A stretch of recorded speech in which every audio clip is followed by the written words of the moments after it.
16เลยเนาะคำถามมีอยู่ว่าแว่นเพียง M และ N 2 อันขนานกันปิ้นหน้าใส่กันและอยู่ห่างจากกันระยะ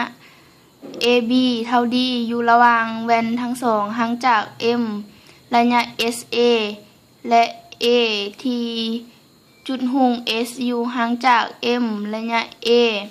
และอยู่เหนือ S ระยะ H มีเม็ด O 1 จงแต้มเส้นทางเดินของรัศมีที่ออกจาก S สะท้อนอยู่เม็ด I ของแว่น N และไปผ่านเม็ด O 2 จงแต้มเส้นทางเดินของรัศมีที่ออกจาก S อยู่เม็ด H ของ N แล้วสะท้อนอยู่เม็ด K ของแว่น M แล้วไปผ่านเม็ด O 3 จงคิดไล่บรรดาระยะห่างแต่ I K H ฮอด AB และนี่ก็จะแม่นแว่นเพียงของเม็ด M เนาะของเม็ด M และ N เนาะขนานกันและปิ้นหน้าใส่กัน1พันจะว่าจากเม็ด S สะท้อนอยู่เม็ด I เนาะอยู่เม็ด I นี่เนาะของแว่น M เนาะตัวนี้แล้วไปผ่านเม็ด O เนาะ2เพิ่นจะว่า S ของ S จะสะท้อนอยู่เม็ด H เนาะ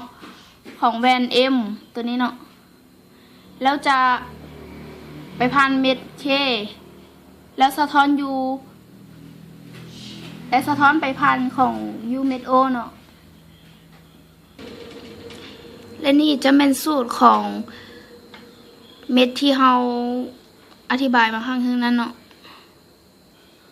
ของเม็ด I เนาะ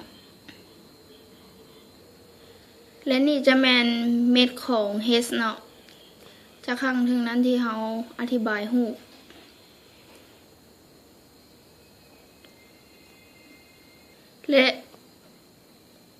และนี่ก็เป็นเม็ด K เนาะที่แต่ละเม็ดไปผ่านเนาะ